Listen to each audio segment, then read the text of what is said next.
രണ്ടാഴ്ച കൊണ്ട് ഞാൻ മദീനത്ത് പോയപ്പോൾ കണ്ടു. എന്താ കണ്ടത്?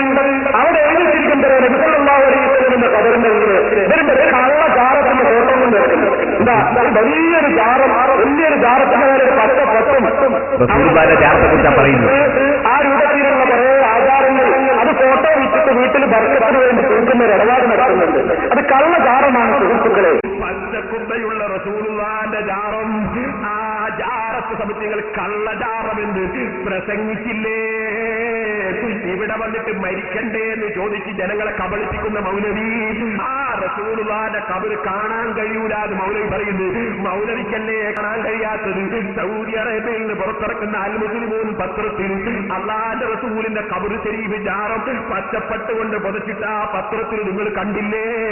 ആ പത്രം കഴിഞ്ഞ പ്രസംഗത്തിൽ ഞാനിവിടെ കാണിച്ചില്ലേ? അതിന്റെ ഒറിജിനൽ കോപ്പി കാണിച്ചില്ലേ? എന്റെ CD-യിൽ അത് കാണിച്ചില്ലേ? നിങ്ങൾ എന്തേ, നിങ്ങൾ റസൂലുള്ളാഹിന്റെ അനുയായിയാണോ? അഷ്റഫുൽ ഖൽഖ് സല്ലല്ലാഹു അലൈഹി വസല്ലമ തങ്ങളുടെ അവിടുന്ന് കിടക്കുന്ന റൗദിനെ സംബന്ധിച്ച്, അവിടുന്ന് കിടക്കുന്ന റൗദയെ സംബന്ധിച്ച് കള്ളചാറമെന്നല്ലേ ഈ നാട്ടുകാരനെ ഇവിടെ വളർന്നു കുറച്ച് പണം പല ആളുകളിൽ നിന്നും ഏതൊക്കെയോ മാർഗത്തിലൂടെ കിട്ടിയപ്പോ പടച്ച റബ്ബ് കൊടുത്ത നാവ് കൊണ്ട് വിളിച്ചു പറയുന്നത് കേട്ടില്ലേ? ലോകത്ത് മാതാപിതാക്കളെക്കാൾ മറ്റുള്ള എല്ലാ ജനങ്ങളെക്കാളും സ്വന്തം ശരീരത്തെക്കാളും എന്നെ ഇഷ്ടപ്പെടാത്ത കാലത്ത് വല്ലാഹി നിങ്ങൾ മുഅ്മിനല്ല. അഷ്റഫുൽ ഖൽഖ് സല്ലല്ലാഹു അലൈഹി വസല്ലമ തങ്ങൾ പറഞ്ഞില്ലേ, അങ്ങനെ ലോകത്തുള്ള മുഴുവൻ ആളുകളും സ്വന്തം ശരീരത്തെക്കാൾ പ്രിയം വെക്കുന്ന നബി സല്ലല്ലാഹു അലൈഹി വസല്ലമ തങ്ങൾ കിടക്കുന്ന സ്ഥലത്തെ സംബന്ധിച്ച് കള്ളജാറമെന്നല്ലേ ഇദ്ദേഹം പ്രയോഗിച്ചത്? ഇത് ഏത് നിരീശ്വരവാദിയെ തൃപ്തിപ്പെടുത്താനാണ്? ഏത് മുസ്ലിം വിരോധിയുടെ കയ്യടി വാങ്ങാനാണ്? ഏത് ഖുർആൻ വിരോധിയുടെ അച്ചാരം വാങ്ങിയിട്ട് പറയുകയാണ്? മുസ്ലിമീങ്ങളൊന്ന് ചിന്തിക്കൂ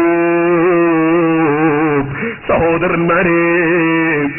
മഹാനായ നബി സല്ലല്ലാഹു അലൈഹി വസല്ലം മുഅ്മിനീങ്ങളെ ഖബറിനെ സംബന്ധിച്ച് പോലും റൗളത്തുൻ മിൻ റിയാദിൽ ജന്ന, സ്വർഗ്ഗത്തോട്ടങ്ങളിൽ നിന്നുള്ളൊരു തോട്ടമെന്നല്ലേ സത്യവിശ്വാസികളെ ഖബറിനെ കുറിച്ച് വരെ ഹദീസിൽ പഠിപ്പിക്കുന്നത്.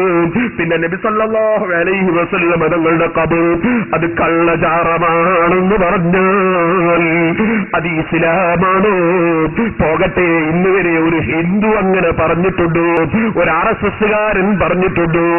ഒരു ക്രിസ്ത്യാനി പറഞ്ഞിട്ടുണ്ടോ? ഒരു നിരീശ്വരവാദി പറഞ്ഞിട്ടുണ്ടോ? ലോകത്തേതെങ്കിലും കക്ഷി ഈ മുജാഹിദ് പറയും പോലെ പറഞ്ഞിട്ടുണ്ടോ? നിങ്ങളൊന്ന് നെഞ്ഞത്ത് കൈവച്ച് ചിന്തിക്കൂ. കൈ നെഞ്ഞത്ത് വെക്കേണ്ടത് ഇത്തരം കാര്യം ചിന്തിക്കുമ്പോഴാണ്. നിസ്കരിക്കുമ്പോൾ വെക്കേണ്ടത് നെഞ്ഞിന്റെ ചോടയാണ് കേട്ടോ.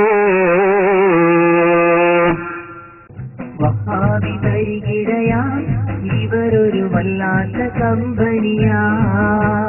ശൈത്വാന്റെ വാല് പോലെ നീങ്ങണ വഹാബി തരികിടയാ. കള്ളം പറയാൻ മത്സരം വഹാബിക്ക്, ചോപ്പും വെട്ടി കിട്ടിയൊരു മൗലവിക്ക്. കള്ളം പറഞ്ഞ കാരണത്താൽ നേതാവിന് കിട്ടിയത് പിഴയാണ് കോടതിന്. ഇവർ ക്യാമ്പ് നടത്തിയിടുന്നു, വേഷം കെട്ട് പാടിക്കുന്നു. ക്യാമ്പ് നടത്തിയിടുന്നു, വേഷം കെട്ട് പാടിക്കുന്നു. ജാക്കിച്ചാന്റെ പാഠം കണ്ട് ഊർജം നേടുന്നു, ജാക്കിച്ചാന്റെ പാഠം കണ്ട് ഊർജം നേടുന്നു.